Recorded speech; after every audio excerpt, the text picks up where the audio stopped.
Une demande de prise de parole sur la 21e délibération, en sachant que sur cette délibération-là, il y a un jury et que, avant qu'on aborde cette délibération, je voulais vous indiquer les candidatures que j'ai reçues pour y siéger.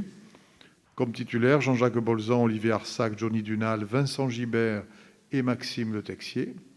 Et comme suppléant, Julie Ferramont, Cécile Dufraisse, Clément Riquet, Gilles Bézérat et Odile Morin. Y a-t-il d'autres candidats?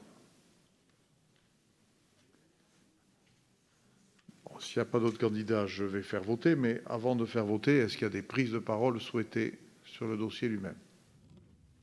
Oui, allez-y, Madame Morin. Monsieur le Président, chers collègues, dans le cadre du Grand Parc Garonne, le secteur sud de l'île du Ramier a vocation à devenir un nouvel écoparc. Excusez-moi, je me trompe de ligne et je reprends le contexte de la délibération. J'ai un petit souci. Voilà, je reprends. Donc, nous avons été séduits par l'ambition d'exemplarité écologique que la métropole porte sur l'île du Ramier. Il nous a paru utile de défendre l'efficacité de la coopération entre milieux associatifs et professionnels, dans un cadre légal exigeant et avec des moyens pour renforcer le dialogue entre élus, services, citoyens et associations. Le projet du collectif du Ramier s'inscrit dans une démarche d'exemplarité écologique plébiscitée par la métropole toulousaine. Concernant la halte gourmande, au cœur de l'écoparc de la Poudrerie, le travail des associations a été fortement contraint par les aspects techniques et administratifs, les fermetures météo fréquentes et surtout par la Covid. La reprise d'activités lucratives par des professionnels pourrait tout à fait être imaginée en continuité de l'offre d'alimentation durable, cuisine végane et solidaire, tarifs adaptés, proposée par les associations et en coopération pour l'occupation et l'animation du lieu. Tout comme dans le nord de l'île, où la coopération inédite entre professionnels et associations a permis une réutilisation efficace de 98% des matériaux.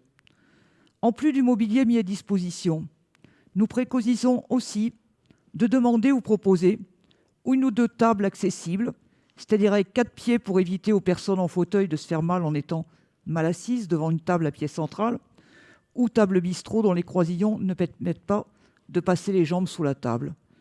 Comme en Espagne, où dans chaque établissement, il y a au moins une table accessible. C'est pourquoi nous proposons l'amendement suivant, page 5 dans le dernier paragraphe. Après 15 tables métalliques 70 par 70, nous proposons d'ajouter et 2 tables accessibles à 4 pieds, bien écartées pour les personnes en fauteuil roulant. En attendant, nous confirmons la candidature de Maxime Le Texier comme titulaire et de moi-même comme suppléante pour ce jury, et je vous remercie. Merci. Des éléments de réponse par François Chollet. Juste quelques éléments. Je pense que les choses ont été dites, mais que la halte gourmande a effectivement eu des difficultés de fonctionnement au cours de cette dernière année, et le Covid n'y est pas pour rien, bien évidemment. Il nous a paru important, à ce moment-là de son histoire, de reprendre un appel d'offres, de repartir sur une nouvelle donne, pour plusieurs raisons. D'abord parce qu'un élan nécessaire et peut-être supérieur à ce qui était effectué jusqu'à maintenant nous a paru important. D'autre part, le paysage de l'île, la configuration du sud de l'île a changé maintenant. Il y a plus de personnes, il y a plus de monde qui apparaissent, et il nous semble qu'un dispositif de halte gourmande ou de guinguette pérenne nous paraît nécessaire. Bien, merci. Donc, je mets aux voix la délibération 5-21, c'est-à-dire le jury.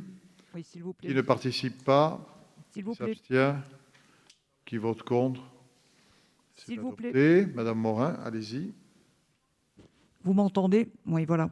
Oui, simplement, merci, monsieur le vice-président, pour vos réponses, mais vous n'avez pas répondu par rapport à la proposition d'amendement que je faisais pour vous assurer que, pas seulement le cadre, mais les tables utilisées soient aussi accessibles à tous et permettent à tous finalement d'aller et de pouvoir participer comme tout le monde.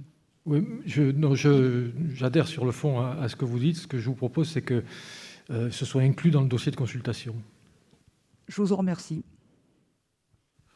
Bien, je précise que sur la 5-19, n'ont pas pris part au vote Ghislaine Delmont, Nicole Michelbello et moi-même.